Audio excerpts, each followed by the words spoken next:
Jesus and the disciples go to Capernaum, and Jesus does what will be typical Jesus things.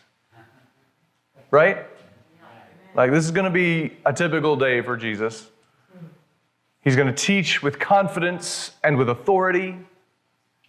He's going to cast out unclean spirits. And he's going to heal the sick. That's pretty average day at the office for Jesus. Jesus, what are you doing today? Oh, you know, the usual. Casting out demons, healing the sick, teaching with authority. Same old, same old.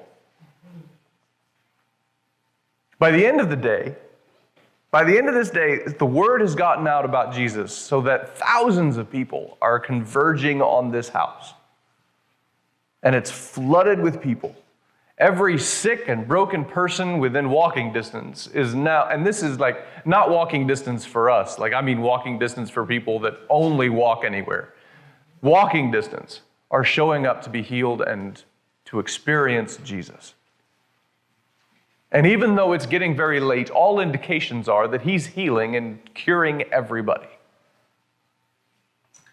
That's not a bad first day. That's better than any first day I've ever had anywhere. By any measure, it's a success.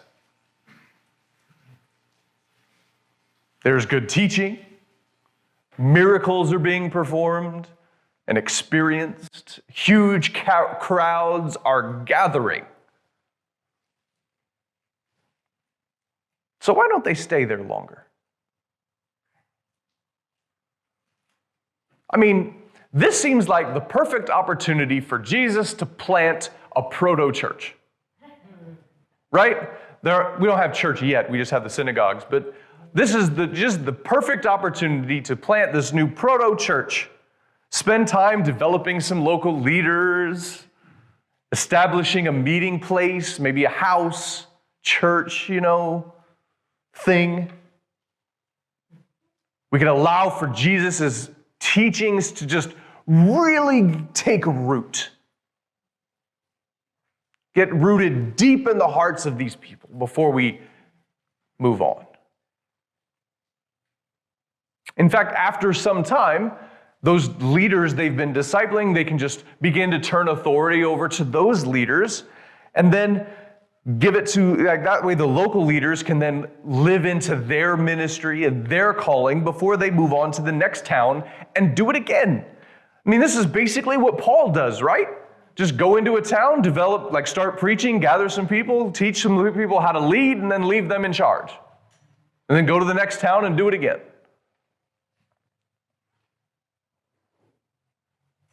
By any estimation, I think it's safe to say that Jesus would have been more successful at it than Paul. And Paul was pretty good at it.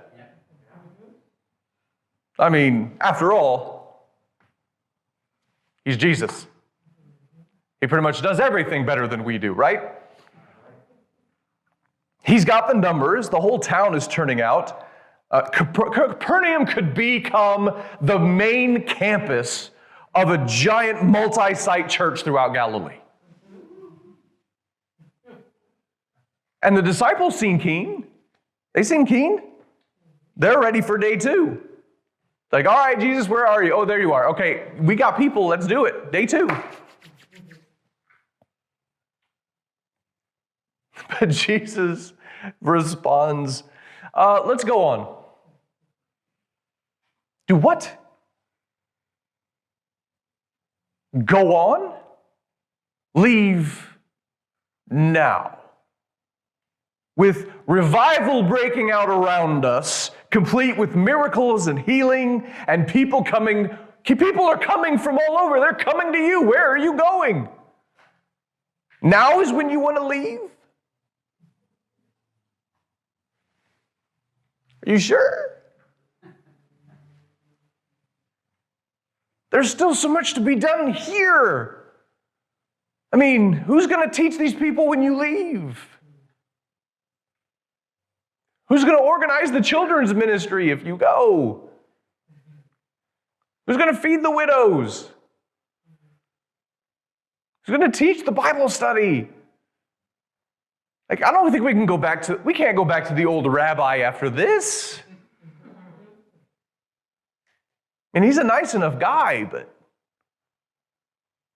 he's not Jesus. Why does he want to go now?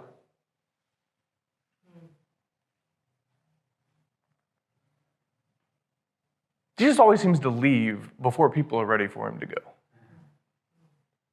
How does he know when to go? How is it he always knows when to go? I think it's important to notice that Jesus does something important. There's a reason the disciples have to go look for him. Verse 35, in the morning while it was still dark, he got up, went out to a deserted place, and there he prayed. What do you think he was doing? Okay, I know he's praying, but we're doing a lot of things when we pray. We're asking for things. What is it Jesus is doing? Like when he goes off to solitude to pray, he does this a lot. He goes off to pray in solitude. What's happening? Resetting? I've often thought that. Like he's just recharging his batteries. Yeah. Like those are the two ideas. Like he's recharging his batteries and he's getting orders. It's like Jesus is like, comic book lesson for those of you that don't know. It's like Superman and the sun. Do you know that's why Superman has powers? Is because of the sun. Like something about being Krypton, when he gets in our atmosphere and has the yellow sun, that's where he gets his powers from. So when Superman needs to recharge, if Superman is like come into contact with kryptonite or something has happened to him and he's a little bit lessened, like he gets to go, if he goes in the sun, it's recharged. He's getting refilled. So Jesus is going there, same kind of deal. He's going into the solitude to be with Jesus, to be with God, and to get filled up with his super juice. He's expended it all doing the healings and the thing. Or maybe he's getting his orders. Maybe he doesn't need to get recharged, but he needs to get his marching orders. So he's checking in for his messianic itinerary, putting together a supernatural to-do list. All right, I got to heal this person at 10:30. Then I've got a demon exorcism at 10:45. Then I've got to feed 5,000 people at lunch. That's usually what I thought. That's kind of what I pictured, that Jesus is going off alone to do that. But lately I've come to a different conclusion. I think I've realized that Jesus might just be getting something else from his time in solitude with the Lord. I think it's something that helps him realize that it's time to go. It's something that keeps him focused on his calling and prevents his focus from shifting.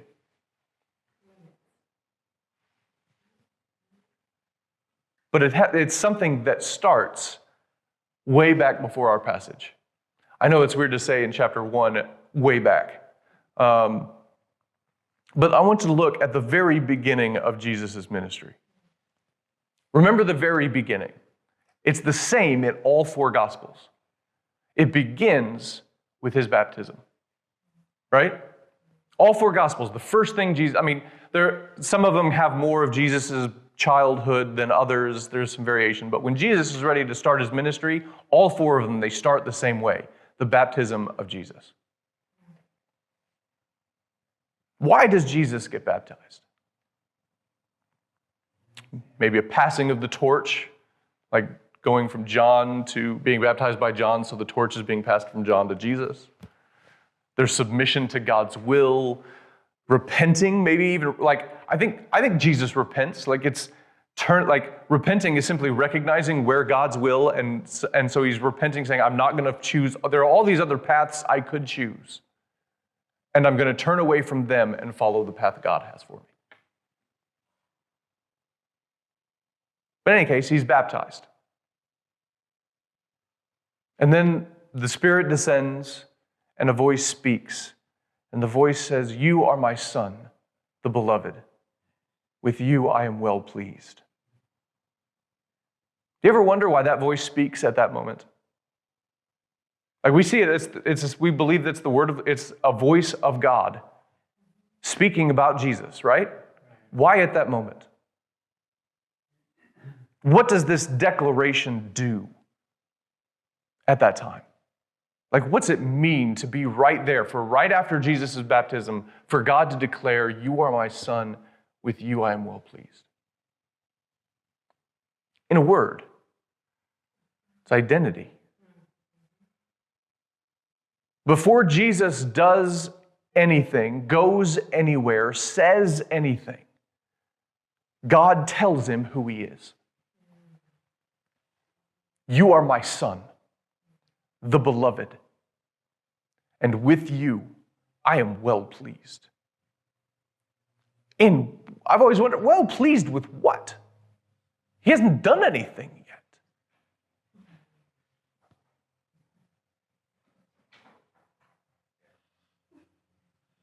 Right? Jesus hasn't done, if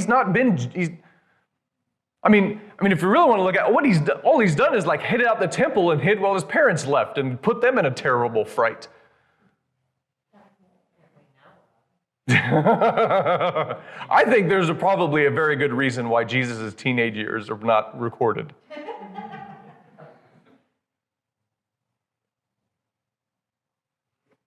"15-year-olds do not make good decisions. I don't care who they are."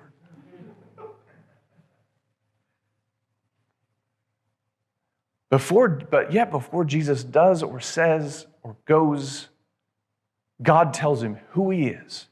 "You're my Son and beloved." And God tells him how he feels about him. "With you I am well pleased." Nothing is earned or worked for. Jesus' identity is freely given because that's who he is. God is telling him, "Look, this is who you are to me. Whatever else happens, whatever else is going to go on over the next several years, this is who I see you as. This is who you are." When I was growing up, and I would go out with friends, or over to a friend's house, or go out to do anything, my parents would tell me three things. They'd tell me, "Who are you going to be with? When are you going to be back? Don't forget who you are." God is telling him up front, whatever else happens, this is who you are. And that's important because what's the very next thing that happens? He goes out in the wilderness, right? And he's tempted. Now, Mark here doesn't tell us how he's tempted, but Matthew does. And what is he tempted by? What's he tempted to do? What is attacked in the temptation? His very identity. Right? Isn't that what Satan says in the wilderness? "If you are the Son of God," implying maybe, maybe not. But if you have any doubt, I can tell you how to prove it.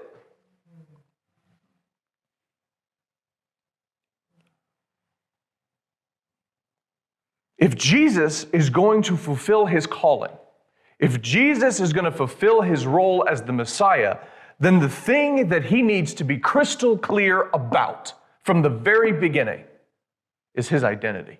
Amen. What that means, who he is. And right out of the gate, that's what God tells him.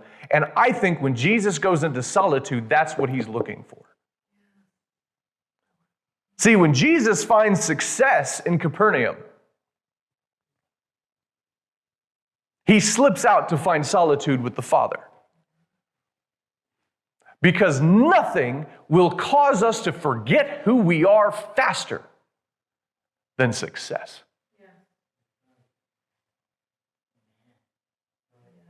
You want to forget who you are, go be a success, because there are lots of people that are willing to give you different identities.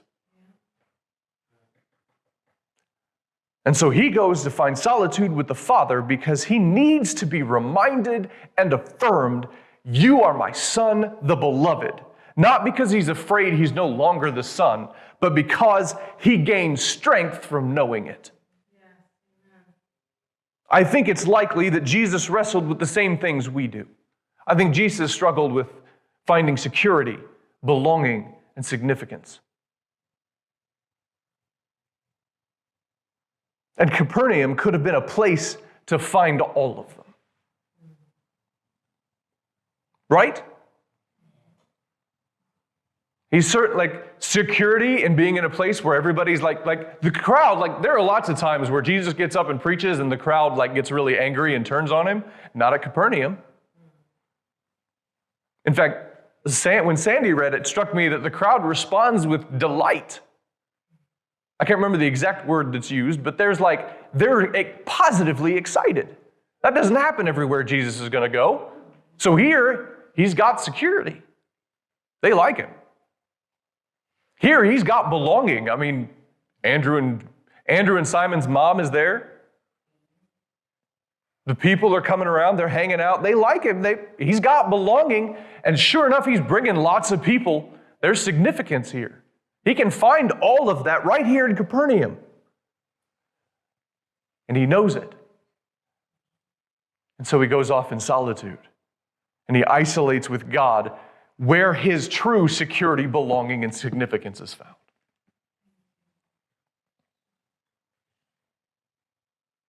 This is what discipleship is all about. Becoming more and more connected to our identity found in God. Not in what we do, not in where we live, not in what we have, not in what other people think about us, but it's found in how God sees us. Amen. Jesus models a life. Let me say that again. Jesus models living a life of discipleship, of following God's will. Where we might have become enamored by success, Jesus was able to view success differently. Because it wasn't about doing things that were great, attracting thousands of people, healing the sick, growing an ever-expanding church. That wasn't what success was. That was a byproduct of doing things. And he could, if he focused on those, he'd be focusing on the symptoms instead of the real catalyst. And success is being and living out his identity with God. And being obedient to God's will and mission. When we're trying to be obedient to gain an identity, then we feel like I have to earn that. And that's called slavery. But when our being and our identity are given to us by God, and we find it in God's love and grace and mercy, and we have that before we do anything, then all the obedience is imitating the one who's called us.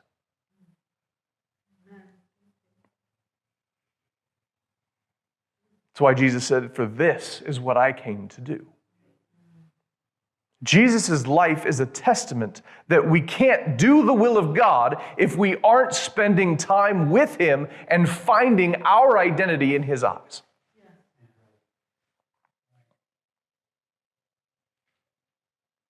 So to live a life of discipleship is to pursue that holy awareness, to be hearers of God's voice and responders to God's call. And then to participate in God's work. Not out of earning favor, because that's slavery, but out of our identity as beloved by God.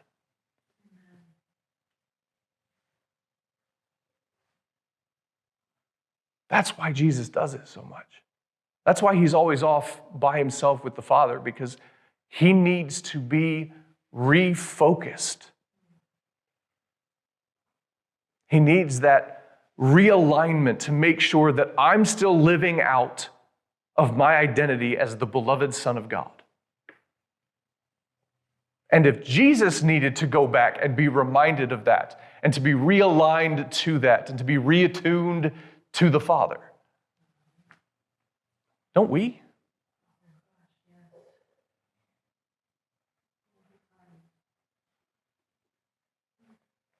Where do you find your identity as beloved strengthened? I'm not as consciously aware as I should be, but I'm probably more consciously aware than most that that everything out in the world is competing to give me an identity.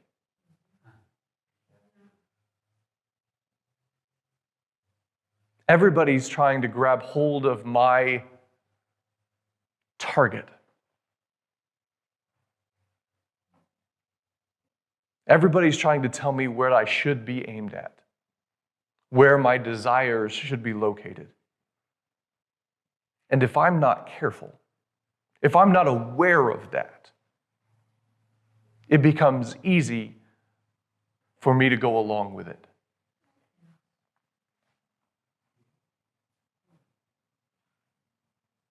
And the thing is, to combat that, I just have to be aware of it. It is amazing, the power of awareness. Once I'm aware that that's what something's trying to do, it loses its power over me.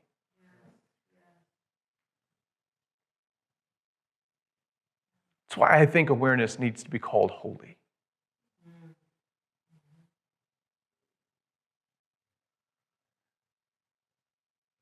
And what's amazing is the same thing is true. The thing is almost inversely true with God. Right? So if I'm not aware of how the world is trying to shape and form and re-identify me, it becomes easy for me to succumb to it. But with God, if I'm not aware of his work and what he's doing, I become less aligned to it. I need to, so when I become aware of the world forming me, then it loses its power. But when I become aware of what God is doing in me, then it gives me power. It empowers and encourages, right? The more aware I am of how God is present and at work in my life, the more transformational power happens because I'm able to lean into what God is doing in me.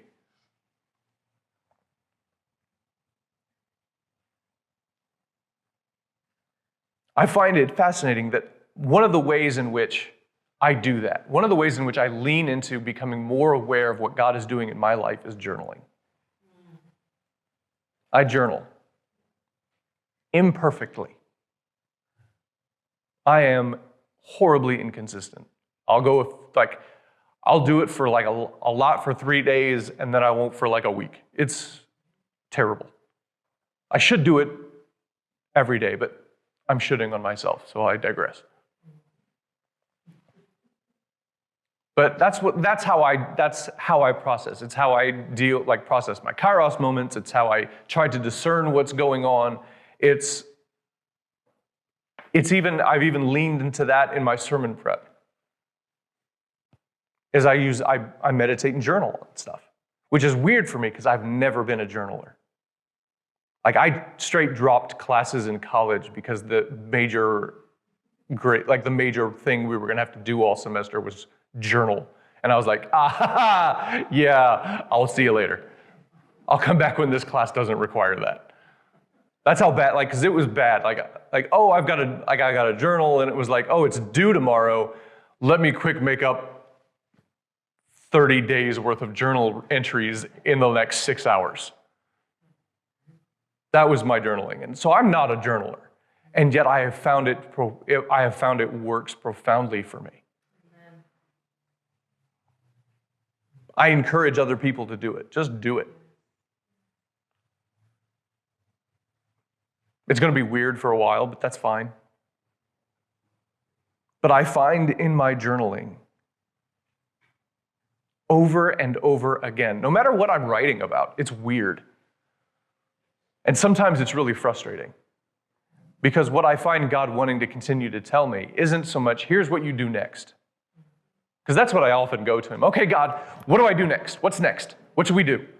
Or we got this thing and we're trying to make a decision. What decision should we do? And instead of telling me any of that, God continues to remind me who I am. And I get really frustrated at it. And I go into Michelle's office and I'm like sitting in one of the chairs in her office in a big huff. And I'm like, God's annoying. Because what I want to do, I just want him to tell me I want him to tell me what's the end game of this church. Like, what are we aiming for? What's that look like? And God's like, I see you. I hear you. You're my child. Keep pursuing. Well, I was going to do that anyway.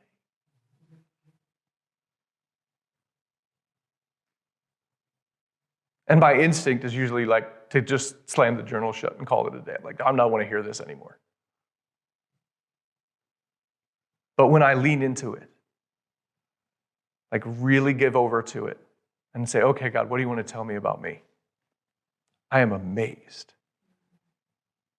at how much that enables and encourages me to be able to notice, respond, and participate in what God is doing. Amen. By knowing who I am in God and knowing who God has created me to be and knowing how God views me, weirdly enough, makes me more aware of him. So Jesus went off in solitude to pray. I sit in my office and I journal. Michelle journals in her big comfy chair. What do you do that strengthens your identity in God? Because that needs to become your consistent practice. Because we will not be who God is calling us to be. We will not fulfill the calling that God has laid on us if we don't know who God has created us to be. If we don't know who we are in God's eyes. Thank you for being part of our online family. Don't forget to subscribe and click the bell so you get notifications for any future videos or content. And feel free to please share with a friend. You can also follow us on Facebook or Instagram. And if you feel so inclined and would like to donate and support our ministry, please click the donate button found in the description. Thank you and God bless you.